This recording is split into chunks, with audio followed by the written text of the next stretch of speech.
And welcome back. This is our Medical Minute. Of course, it is Thursday, so we always have our Medical Minute on Thursdays. And joining us this morning, we have Alyssa Pinter. She is the Manager of Behavioral Health Ambulatory Services for OSF Healthcare, and she's here to talk to us about seasonal affective disorder. Thanks for coming in this morning, Alyssa. Absolutely. Thank you. Of course. So let's talk about seasonal affective disorder. What exactly is that? So a seasonal affective disorder, described by the Diagnostic and Statistical Manual for Mental Health Disorders, which is known as the DSM-5. Seasonal affective disorder is a type of depression that usually, major depressive disorder actually, that occurs during a specific season. So usually it's during the winter months. It can occur other times of the year.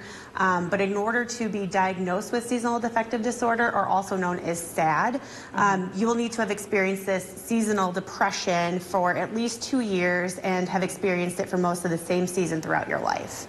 So it's something that has definitely occurred more than once throughout your lifetime, and you definitely notice the symptoms when you do go through SAD.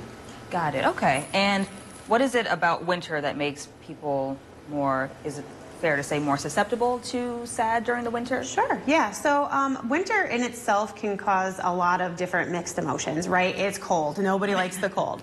There are also issues with the sunlight, daylight savings time. You know, we have less sunlight during the day. Days are shorter, lights are longer. Holidays can cause issues, you know, maybe loss of loved ones, and just the stress of holiday seasons in general. You know, the big uptick of all the holiday festivities, and then all of a sudden, you know, it's all done and over with, and there's nothing to do with all that joy and excitement, you know, it just kind of goes away. But also during the winter months, there's the National Institute of Health is also suggesting that melatonin production can have a part in SAD. Melatonin is a chemical in your brain that actually helps with sleep.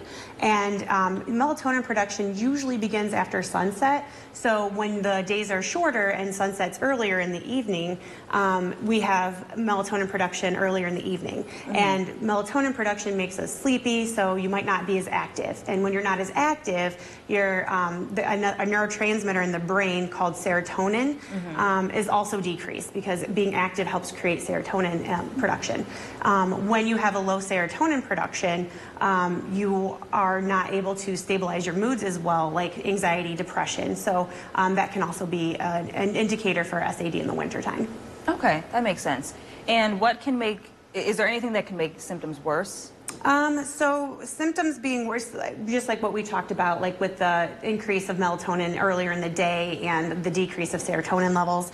Also, you know, just being in the wintertime, people are just sad in the wintertime because it's cold and nobody likes the cold, and it's dreary and it's kind of gross outside. So, you know, that can also affect it as well. Right, that makes sense.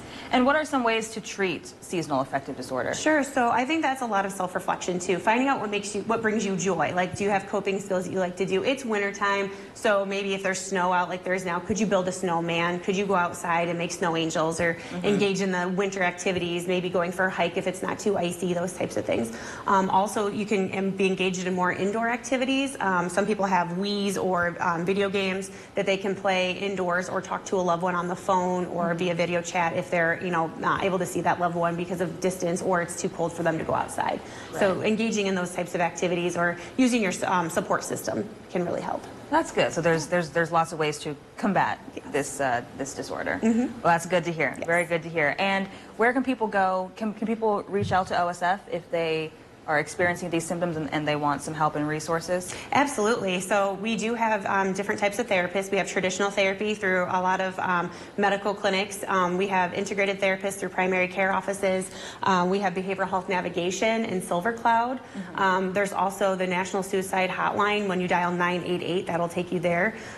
So there are definitely a lot of resources out there. So if you are feeling this way or may have suicidal ideation, which can be accompanied by SAD, please do not think that you are alone. Please realize that there is help out there, and there are things that you can do to help protect yourself against the feelings of depression and SAD. Well, it's always good to hear that there's help out there. Absolutely. Well, thank you so much, Alyssa, for coming in. Yes, thank you so much. Come back anytime. All right, thank you. Of course. Well, we'll be right back with some more good news and weather, and of course all of our celebrity news coming up in our next half hour.